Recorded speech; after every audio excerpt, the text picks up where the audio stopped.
পুরুষের রাশিচক্রের একাদশতম রাশি হলো কুম্ভ রাশি, যার ইংরেজি নাম হলো অ্যাকুয়ারিয়াস। এটি হলো বায়ুতত্ত্বের রাশি, সেহেতু এর অধিপতি গ্রহ হলো শনি মহারাজ। তাই বাবা মায়ের ভালোবাসার প্রতি চিরকালীন কাঙাল হয়ে থাকেন এই কুম্ভ রাশির জাতক বা জাতিকারা। হয়তো পরিবেশ প্রকৃতির কারণে সেটা সবসময় বাইরে মানুষের কাছে কিছুতেই প্রকাশ করতে চান না। তবে শনি মহারাজের গুণধর্মী স্থির স্বভাবজাত কুম্ভ রাশির মন, এরা সর্বদা গুছিয়ে রাজকীয় ভাব দ্বারা সর্বদা জয় হাসিল করতে চায়। চিরকালীন স্বাধীন চেতার মানসিকতা নিয়ে এরা এগিয়ে চলার চেষ্টা করে। তবে কুম্ভ রাশির অন্যের উপকারে এরা সর্বদা ঝাঁপিয়ে পড়ার চেষ্টা করে, কিন্তু অন্যের উপকারে ঝাঁপিয়ে পড়ার কারণেই কিন্তু মাঝে মধ্যে বিপদেরও সম্মুখীন হতে হয়েছে কুম্ভ রাশি বা অ্যাকুয়ারিয়া রাশির জাতক বা জাতিকাদের। জয় কর্মফলদাতা গ্রহ শনি মহারাজের জয়, জয় অঞ্জলি পুত্র মহাবলী বজরং বলি হনুমানজির জয়। হরে কৃষ্ণ, রাধে রাধে। আজকে আমাদের বাংলা রাশিফলের আলোচনার কেন্দ্রবিন্দুতে যে রাশিটি থাকতে চলেছে সেটি হলো রাশিচক্রের একাদশতম রাশি, শনি মহারাজের গুণধর্মী স্থির স্বভাবজাত রাশি তথা কুম্ভ রাশি। আজকে আমাদের এবিভিটি অ্যাস্ট্রো বাংলা বাস্তু টিপস ইউটিউব চ্যানেলে আপনাদের সকলকে স্বাগত জানাই। আশা করি আপনারা সকলে ভালো আছেন এবং সুস্থ আছেন। প্রতিটি আলোচনা হবে প্রতিটি গ্রহ, প্রতিটি নক্ষত্র এবং প্রতিটি ছায়াগ্রহের অবস্থান বা ট্রানজিস্টের উপর ভিত্তি করে। আজকের আমাদের আলোচনাটি ভালো মন্দ সব কিছুই নিয়ে থাকতে চলেছে। তো প্রিয় দর্শক বন্ধুরা, ভিডিওটি স্কিপ না করে শেষ পর্যন্ত দেখার অনুরোধ রইল। ভিডিওতে অবশ্যই একটি লাইক দিয়ে যাবেন এবং স্বয়ং শনি মহারাজের আশীর্বাদ পেতে কমেন্ট বক্সে অবশ্যই শনি মহারাজের একটি নাম নিয়ে যাবেন। আজকে কুম্ভ রাশি বা অ্যাকুয়ারিয়াস রাশির বাংলা রাশিফলের এই আলোচনায় আমাদের আলোচনার আলোচ্য বিষয় হলো কুম্ভ রাশি বা কুম্ভ লগ্নের জাতক বা জাতিকাদের জীবনে আগামী 2রা জুন থেকে ঘটতে চলেছে গ্রহগতির এক বিশাল আমূল পরিবর্তন। আসতে চলেছে সফলতার এক মহাযোগ। তাই আগামী 2রা জুন থেকে শুরু করে এতদিন ধরে চলে আসা দুঃখজনক পরিস্থিতি, কষ্টদায়ক পরিস্থিতি শেষ হতে যাচ্ছে। কারণ আগামী 2রা জুন থেকে শুরু হতে চলেছে সাড়েসাতির তৃতীয় চরণ। এতদিন ধরে চলছিল দ্বিতীয় চরণের সাড়েসাতি, যেটা কিন্তু এই রাশির মানুষদের দরুন সবথেকে যন্ত্রণাদায়ক, সবথেকে কষ্টদায়ক, সবথেকে বেদনাদায়ক। কুম্ভ রাশির মানুষরা সেটা পেরিয়ে চলে এসেছেন। তবে কুম্ভ রাশির সামনে আসছে বিশাল বড় একটা পরিবর্তন, যেটার প্রস্তুতি কিন্তু আপনাদের এখন থেকেই নিতে হবে। মঙ্গল কিন্তু আপনার রাশির সাপেক্ষে আজ থেকে অর্থাৎ 2রা জুন থেকে আগামী 29শে জুন পর্যন্ত হতে চলেছে একক যোগ সৃষ্টিকারী কারক গ্রহ। তাই মনে করা হচ্ছে এই সময়কাল থেকেই মঙ্গল একাই কিন্তু সৃষ্টি করবে কুম্ভ রাশির সাপেক্ষে রাজযোগ। এই কুম্ভ রাশির বর্তমান পরিস্থিতি নিত্যস্তভাবে থাকলেও আগামী 2রা জুনের পরবর্তী দিন থেকে কিন্তু সৃষ্টি হবে নবপঞ্চম মালব্য যোগ, যেটা কিন্তু কুম্ভ রাশির ভাগ্যের ক্ষেত্রে বিশাল বড়সড় পরিবর্তন আনতে চলেছে। আগামী 2রা জুন থেকে শুরু করে কুম্ভ রাশির সাপেক্ষে বৃহস্পতি আপনার রাশির পঞ্চমে প্রবেশ করতে চলেছে, যার কারণে সন্তান প্রাপ্তি বা সন্তান যোগের পূর্ণ সম্ভাবনা আসতে চলেছে। তাই কুম্ভ রাশি মানুষজনদের ক্ষেত্রে 2রা জুন থেকে সমগ্র 29শে জুন ঘটতে চলা সর্বপ্রথম পরিবর্তনটি হলো ইতিমধ্যেই কুম্ভ রাশি মানুষজনদের ক্ষেত্রে পারিপার্শ্বিক শত্রুতা বেশ কিছুটা বেড়েই গিয়েছিল। বন্ধুবান্ধব, আত্মীয় স্বজন, ভালোবাসার মানুষ কিংবা প্রিয়জন যাদেরকে অতিরিক্ত আপনি ভরসা বা বিশ্বাস করেছিলেন, তাদের থেকে পেয়েছিলেন বিশ্বাসঘাতকতা। সংসারে, সমাজে, অফিসে, কর্মরত জায়গায় প্রতিবেশী শত্রুতার চাপ যে ফেস করতে হয়েছে, সেসব শত্রু দিকে আপনি পরাজিত করে এবার এগিয়ে আসতে পারবেন সফলতার শীর্ষে। কারণ এই মুহূর্তে দাঁড়িয়ে দেবগুরু মঙ্গল ও বৃহস্পতি আপনার রাশির পক্ষে শত্রুতার জায়গাগুলিতে আপনাকে ভীষণভাবে হেল্প বা গাইড করার চেষ্টা করে আপনাকে এগিয়ে যেতে পথ দেখাবে। এই জুন মাসটি জুড়ে কুম্ভ রাশির হরোস্কোপে শত্রুতার ক্ষেত্রে চিরনির্মূল হয়ে যাওয়ার একটা সম্ভাবনা বৃদ্ধি পেতে লক্ষ্য করা যাবে। তবে মাঝে মধ্যে শরীরের দুর্বলতা দেখা দিচ্ছিল বা শরীরে যদি কোনো রোগ একবার বাসা বাঁধে তা সেরে উঠতে অনেকটা সময় নিয়ে যাচ্ছিল। তাই এই জায়গায় হঠাৎ নানান দুর্ঘটনার কবলে পড়ে পর্যন্ত যাচ্ছিলেন। তাই সেই জায়গার সমস্যাটি কিন্তু এবার মিটতে চলেছে। স্বাভাবিকভাবে একটা পারমানেন্ট রিকভারি ফিরে পেতে চলেছেন কুম্ভ রাশি বা অ্যাকুয়ারিয়াস রাশির জাতক বা জাতিকারা। কুম্ভ রাশির ক্ষেত্রে পরবর্তী যে পরিবর্তনটি আসছে আগামী 2রা জুন থেকে, সেটি হলো অবশেষে কুম্ভ রাশির জাতক বা জাতিকাদের মধ্যে সম্পর্কের জায়গাগুলিতে দীর্ঘদিন ধরে জমে থাকা দুঃখ, কষ্ট, বদনাম, ইগো, অভিমান, অবহেলা সমস্ত কিছুকে পিছিয়ে রেখে এগিয়ে আসার পথে অনেকগুলি শুভ পরিবর্তন কিন্তু বৃদ্ধি পেতে দেখতে পাওয়া যাচ্ছে, বা সম্পর্কের ক্ষেত্রগুলিতে থাকছে সুপ্রশস্ততা।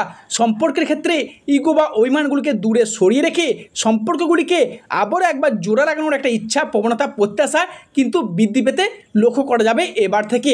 তবে কুম্ভ রাশির প্রেমের ক্ষেত্রে হোক, দাম্পত্যের ক্ষেত্রে হোক, বা কুম্ভ রাশির সম্পর্ক বা পরিবারের যে কোনো মানুষের সাথে রিলেশনের জায়গায় হোক, এতদিন যে ভুল বোঝাবুঝি, অশান্তি, তর্ক বিতর্ক কিংবা সম্পর্কগুলি সেপারেশন অর্থাৎ আলাদা হওয়ার দিকে এগিয়ে যাচ্ছিল, সেই জায়গায় নিজেদের ভুলগুলিকে নিজেরা এবার বুঝতে পেরে সম্পর্কগুলিকে আবারও একবার এগিয়ে নিয়ে আসার, সম্পর্কগুলিকে আবারও একবার টিকিয়ে রাখার যে ইচ্ছা, প্রবণতা বৃদ্ধি পেতে দেখতে পাওয়া যাচ্ছে।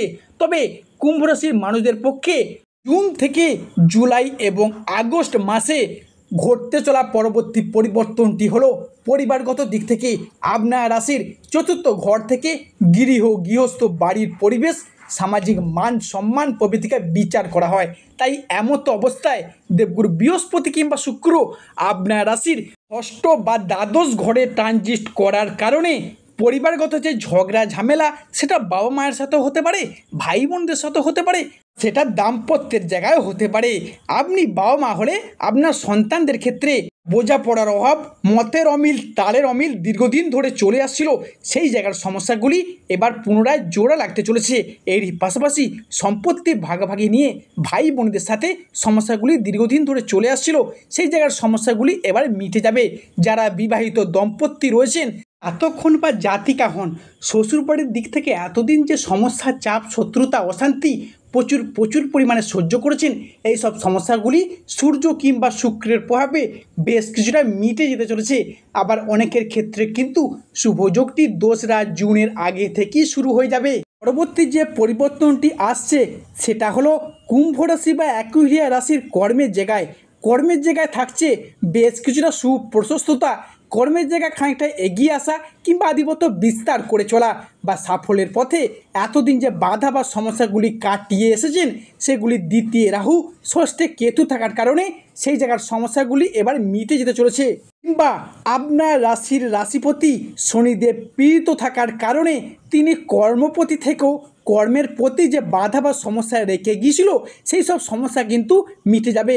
মূলত যারা বেকার বেরোজগার হয়ে বাড়িতে বসে রয়েছেন, চাকুরি প্রাপ্তির অবস্থা রয়েছেন, বা এমনও কিছু স্টুডেন্ট রয়েছেন চাকুরি পাওয়ার জন্য প্রচুর স্ট্রাগল করছেন, প্রচুর পড়াশোনা করছেন, এরপর থেকে কিন্তু অর্থাৎ 2রা জুন থেকে কিন্তু পরবর্তী সময়কালটির মধ্যে আপনার রাশির সাপেক্ষে যদি কোনো রকম চাকুরিমূলক পরীক্ষা, কম্পিটিশনমূলক পরীক্ষা, কোনো রকম ইন্টারভিউ থেকে থাকে, সেই জায়গা থেকে কিন্তু একটা সেফ সেকশন অর্থাৎ প্রাপ্তির পথে পূর্ণ সম্ভাবনা দেখতে পাওয়া যাচ্ছে কুম্ভ রাশির ক্ষেত্রে। আবার অনেকের ক্ষেত্রে হয়তো শুভযোগটি, শুভ সূচনাটি তৈরি হয়ে গেছে। এরই পাশাপাশি যারা পেশাদারি কাজের জায়গায় যুক্ত রয়েছেন, নিজেদিকে যুক্ত রেখেছেন, এরই পাশাপাশি তারা কলেজ বা স্কুল যে কোনো কন্ট্যাকচুয়াল কাজের সাথে যুক্ত রয়েছেন, তাদের কাজের জায়গায় বেতন বৃদ্ধি বা উচ্চ পদপ্রাপ্তি বা পদোন্নতি বা ট্রান্সফারের জন্য আবেদন করে থাকেন, তাদের সেই আবেদনগুলি এবার মঞ্জুর হওয়ার পথে বেশ কিছুটা শুভ সময়, শুভ সুযোগ কিন্তু আসতে চলেছে অতিমাত্রায়। তবে কুম্ভ রাশি বা অ্যাকুয়ারিয়া রাশির পরবর্তী পরিবর্তনটি হলো কুম্ভ রাশির ধনিষ্ঠা নক্ষত্র, কুম্ভ রাশির শতবিশা নক্ষত্র কিংবা কুম্ভ রাশির পূর্ব ভাদ্রপদ নক্ষত্রের মানুষদের অর্থনৈতিক ক্ষেত্রটি বিশেষ ডামাডোলের সৃষ্টি হয়েছিল। এতটাই আর্থিক ক্ষতিগ্রস্ত হয়ে পড়েছিলেন যে জীবনে এতটা ক্ষয়ক্ষতি বা লস আপনার জীবনে কখনোই হতে হয়নি। কাউকে টাকা দিয়ে এতটাই ফেঁসে গেছেন এই রাশির মানুষরা, সম্পূর্ণরূপে বলতে গেলে আর্থিক পরিশ্রমে প্রায় জিরো হয়ে যাওয়ার মতো অবস্থার সৃষ্টি হয়েছে। তাই নয়, ব্যবসার প্রয়োজনে বা কম্পিটিশনের বাজারে টিকে থাকার লড়াইয়ে ধীরে ধীরে নিজেকে পিছিয়ে পর্যন্ত পড়তে হয়েছে। যেহেতু বৃহস্পতি আপনার ব্যবসার জায়গায় আপনার কর্মের কারক গ্রহ, এই জায়গায় সূর্য আপনার রাশির সাপেক্ষে দশমভাবে প্রবেশ করতে চলেছে মধ্য গগনে। তাই এরপর থেকে 2রা জুন থেকে সমগ্র 2025 সালটি পর্যন্ত এই সময়কালটির মধ্যে কুম্ভ রাশির জাতক বা জাতিকারা ব্যবসার জায়গায় এতদিন যে সমস্যাগুলি কাটিয়ে এসেছেন সেগুলি পুরোপুরিভাবে রিকভারি করে চলতে পারবেন, বা কম্পিটিশনের মার্কেটে টিকে থাকার লড়াইয়ে সফলতার শীর্ষে উঠতে পারবেন।